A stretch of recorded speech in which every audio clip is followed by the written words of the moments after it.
काश्मीरा वाहतूक विभागातील पोलीस निरीक्षक सागर इंगोले यांच्यावर लाच मागितल्याप्रकरणी गुन्हा दाखल झाला आहे।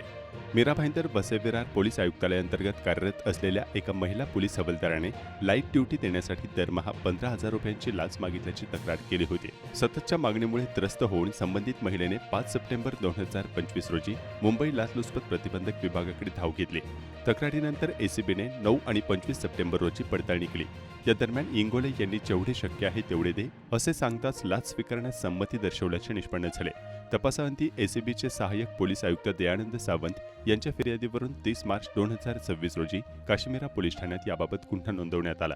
आरोपीविरुद्ध भ्रष्टाचार प्रतिबंधक कायद्याअंतर्गत कारवाई सुरू असून या प्रकरणामुळे पोलीस दलातील भ्रष्टाचार शहरात पुन्हा एकदा चर्चेत आला आहे। हा पीआयवर जो गुन्हा दाखल झाला आहे फक्त दुःखाची गोष्ट आहे की कुठेतरी प्रतिमा मलिन झालेली आहे पोलिसांची। आणि मीरा भाईंदरमध्ये बघत असाल फार मोठ्या प्रमाणामध्ये असे हप्तेखोरी चालू आहे। दहिसर चेकनाका या ठिकाणी बघत असाल या ठिकाणी लाखो रुपयाचा रोज वसुली केली जाते।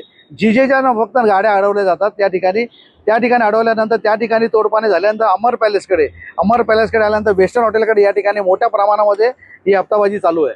त्यामुळे या ठिकाणी पोस्टिंग देण्यासाठी पण या ठिकाणी पैसे घेतले जातात असं त्याचा आरोप आहे। माझ्याकडे पण काही कॉन्स्टेबल टचमध्ये होते। पण मला असं वाटतं कुठेतरी दुर्दैवाची गोष्ट आहे की मीरा भाईंदरमध्ये आणि महाराष्ट्रामध्ये मी फक्त मीरा भाईंदरच बोलेल, जर पोस्टिंग घेण्यासाठी जर तुम्हाला पैसे देऊन जर पोस्टिंग घेत असेल काम कसं होणार लक्षात घ्या।